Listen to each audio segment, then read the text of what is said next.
Hello everybody, welcome back to another episode from WhaleJaw 3D. In episode 12, it should be episode 12, but what happened in the last episode was I didn't actually press record. So, what have we done since?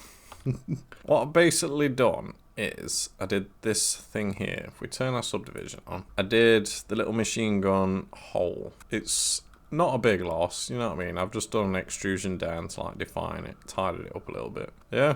I also went round, I did probably a couple hours worth of just tidying up, you know, like sorting the shapes out, trying my best to make this round. This isn't a problem because we were about to chop it anyway. You know what I mean? I went round and this bit here took me a long time to do here. Trying to get this area smooth, you know what I mean? Getting all the loop cuts tied in. I think I tied it up. I manipulate. It looks wonky, but that's how it's supposed to be, basically. Like tucks in a little bit there.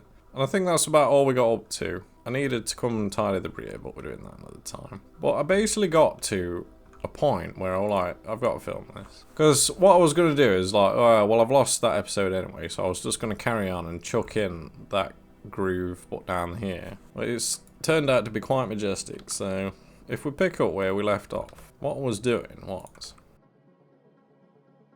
basically defined that shape. Now this shape's a little bit like make it up as you go along, you know what I mean? So I just need to adjust that one. It's such a shame when you have to adjust it as well, because I've got to go around and do that selection again. It's coming down here, coming down there. Now if we turn that off so we can see it, this selection here, what we've been doing is, if you didn't make it to the end of the last episode, that's why I thought I'd best do it again, because I have done it, but it was at the end of a long boring episode. So if we put our twos on and we press Control B, we can bevel once we find it. Try and match like that size. It's got to be kind of a thin one, you know what I mean? So we've created our little rim, haven't we?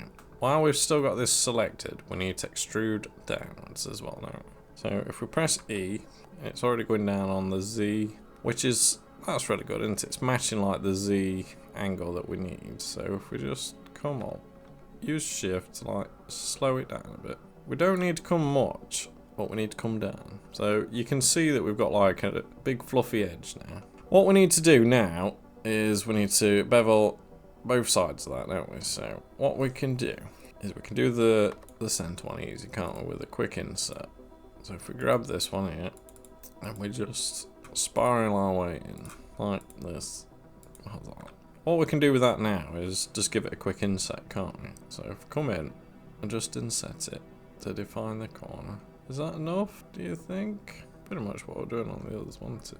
Might want to come a little bit more if out. So if we press and undo, try it again, and we inset it a little bit more extreme this time, just so you can see it more now, you know what I mean?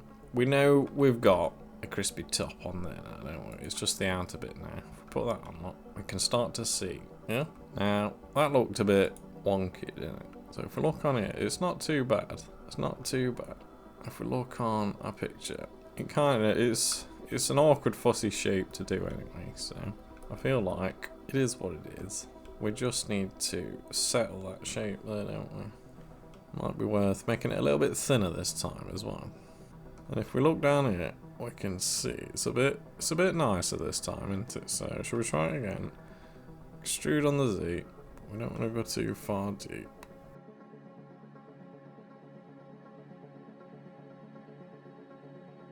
So now we've grabbed one there, I can show you my little trick. What we need to do is send a loop in down here, but what I want to do is say grab this one, give it a GG down there. And if we just pull off of this one down to here like that, what we can do is, if we zoom in, what we can do is make that a corner, can't we? So if we dissolve that edge there, we basically got our quad there, aren't we? It basically eliminates one of the loops for us. We don't need that one now.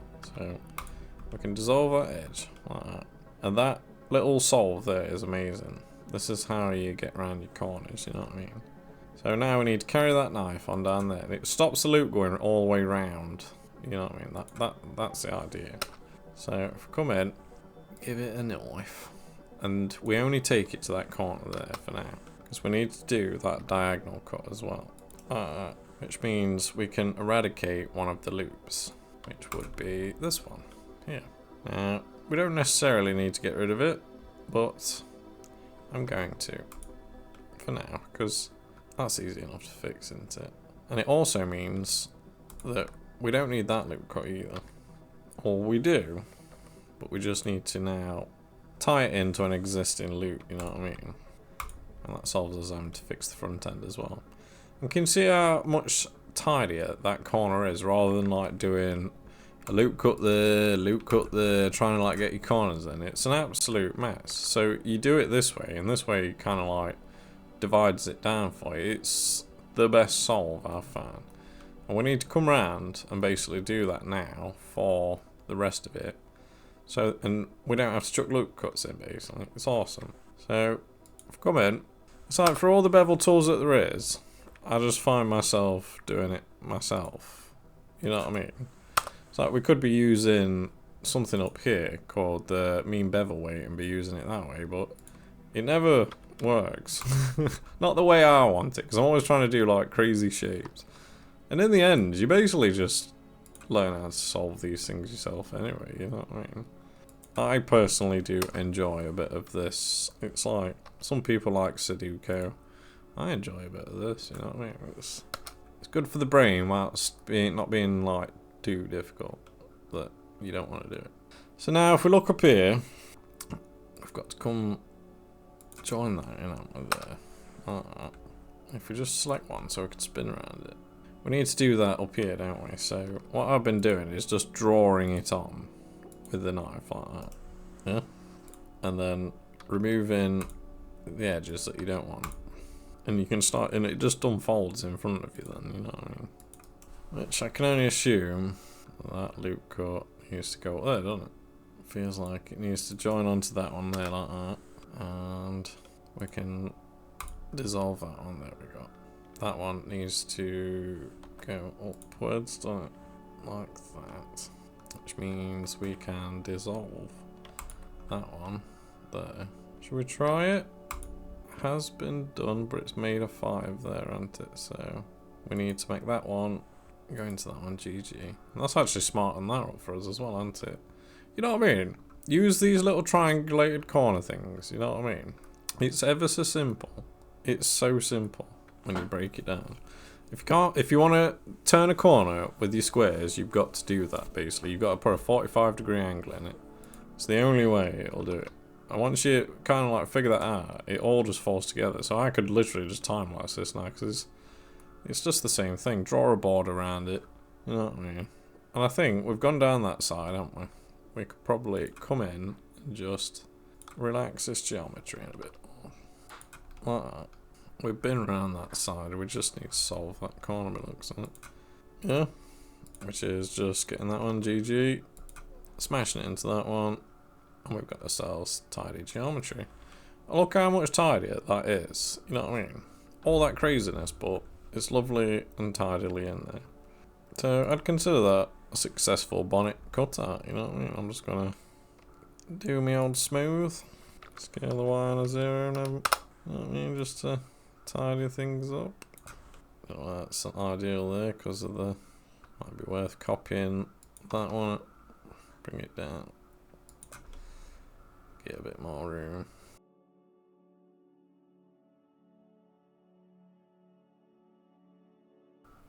So now we've done that, I'm wondering if we need one round the nose as well, don't we? We do, we need one round the nose. Not really got a good shot of that. Just seems to be like a rim around the nose, and it would help me crisp out that area there, you know what I mean? If we come to the top, we've got to kind of like do this rim around here. We got to do something, haven't we? Now, because we're not really conforming to out there anyway, I'm wondering if it's worth making my own lineup, you know what I mean? We know it kind of needs to be in, like, say, there, don't we? So if we just select from there to there, and we give it a bevel, about the same width as that.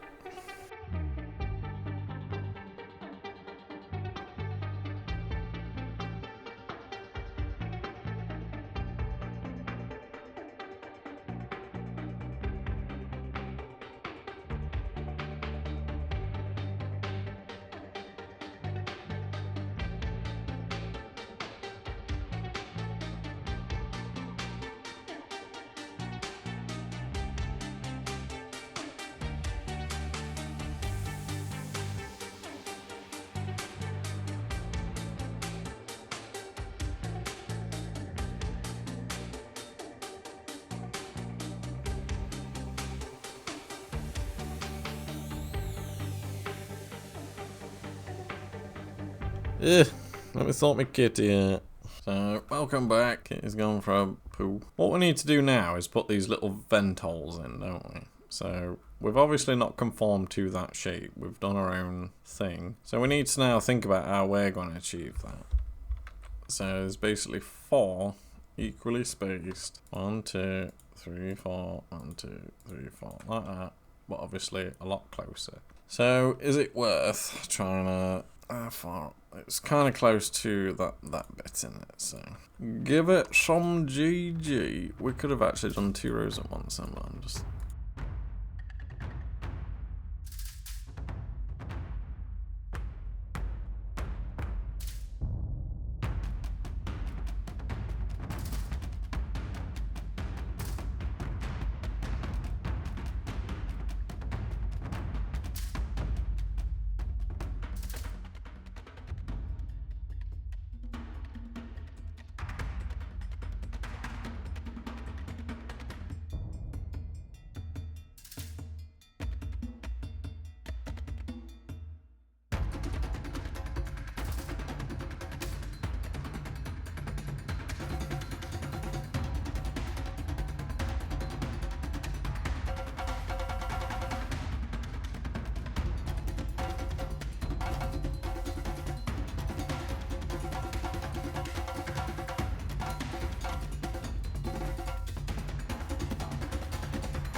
So, if we turn it off, all the red, I can see I've got a red Batmobile. Oh yeah. Only, well, if we put it on this one, but we turn off these 2. There we go. Pow! Right in the kisser. Should we try it with some black? Batmobile. It's coming together, isn't it? Starting to smooth up a bit. Kind of, we've still got to get some kind of smoother going on that. Because we're on 3 levels. Well, I've got another panel to chop in there yet, so I'm not going to go too crazy with it. It makes sense, we've been fanning around chucking loops in it, we can soon do it. But we've kind of finished now our panel gaps, haven't we? This is ideal for 3D printing. I'm thinking when it comes to the end of this model being built, it should be like ideal to just print as one solid object. It's going to be amazingly efficient on resin. But putting all these panel gaps in basically sets us up for one animation, say like you want to open a door, take a window out, or 3D print the window separately as transparent and then click them in after, or say completely take the model apart and build it piece by piece as a true model. We can do that. So we've got to go down every avenue, so we might as well first unlock the power of 3D printing with it, which is just like a manifold solid object, which is universally useful, you know what I mean?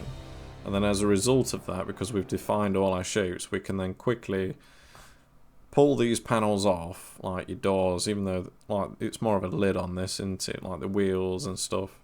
There's not much to this car, to be fair, but in terms of like breaking it apart for 3D printing we can, and then for animation it kind of works the same anyway because we need those parts. It means we're going to do an interior as well, and that's what I'd like to like be able to offer you. If we print it, it'd be nice if that lid came off, wouldn't it, and it had some kind of system, however it works, you know what I mean? We can engineer something. Which is, like, compared to a proper car where you'd, like, want to build all the different panels and stuff, this is actually, like, a one... We're probably going to be able to separate it down the middle there, aren't we? Like, separate it there, which is going to be handy for our 3D printer. It just means you can double the size, you know what I mean? Even though I think this is, like, a good size for the 3D printer, long and slim. It's going to be wicked, you know what I mean? And then we could do it again and modify it. So if you follow along...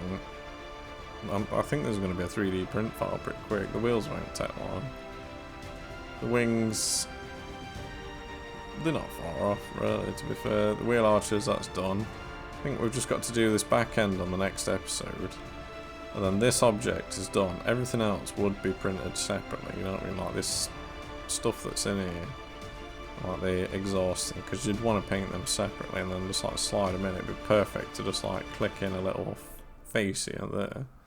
You know what I mean? And then if you wanted, you could print it in black, this bit. Print that in see-through. Print this back in like chromey effects and whatever. You know what I mean? There's plenty to go, but we've nearly finished this solid piece here, you know what I mean?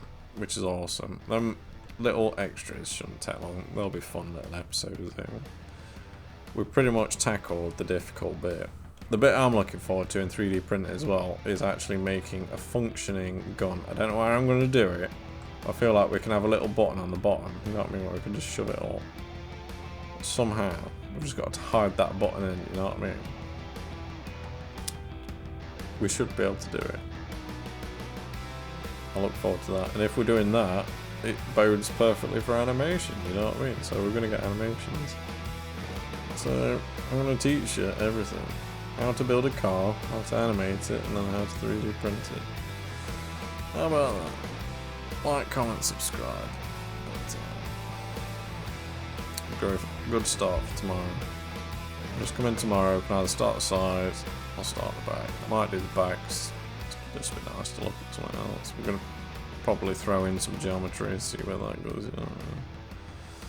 All that look kind of wants tidying up there. It's a bit crinkly. See you tomorrow. Bye. Thank you. Bye. Awesome. Coming along.